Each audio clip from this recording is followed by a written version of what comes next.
Annéelle Prunier, une escort girl et serveuse à Genève et à Lausanne, de 25 ans, comparaissait hier devant les assises de l'Ain. Elle est accusée du meurtre de son client régulier, Jean-Luc Durand, un ingénieur lyonnais de 52 ans, dans la nuit du 16 au 17 août 2017, à Saint-Genis-Pouilly, dans l'Ain. La jeune femme, alors âgée de 22 ans, le tue de 4 coups de couteau, le brûle, puis emporte son corps pour le cacher en Italie, dans un village de la vallée d'Aoste. Légitime défense ou sang-froid ? Annéelle Prunier plaide la légitime défense et explique que son client Jean-Luc Durand serait devenu très violent lors d'une scène sadomasochiste. Elle ajoute qu'il l'aurait violée puis frappée, ce à quoi elle aurait voulu mettre fin en le poignardant. Le procès vise à déterminer si la jeune femme l'a tué de sang-froid ou s'il s'agit véritablement de légitime défense.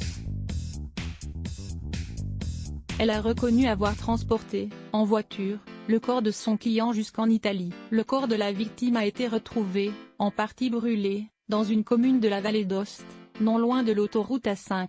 Annéelle Prunier a d'ailleurs été condamnée, en Italie, en 2019, pour recel et atteinte à l'intégrité de cadavre.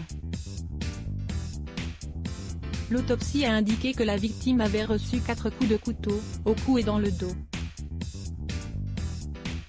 Les enquêteurs ne croient pas à sa version des faits. D'autres prostituées qui avaient déjà côtoyé la victime affirment qu'il n'avait jamais été violent avec elle, mais autre chose fait d'autant plus tiquer les enquêteurs. L'accusée a simulé des échanges de SMS après le crime, dans le but de faire croire que Jean-Luc Durand était encore en vie. Elle a aussi utilisé la carte bancaire de ce dernier, après le meurtre, et a entamé des travaux de peinture pour dissimuler les traces de sang sur les murs. Selon l'expertise psychiatrique, l'accusé présenterait une fragilité narcissique et entretenait une relation avec son client, depuis 1 an et demi, à la frontière de la vie de couple et de la prostitution. Elle offrait ses prestations entre 500 et 1 300 €, 1 à 2 fois par semaine. Le verdict sera connu ce vendredi.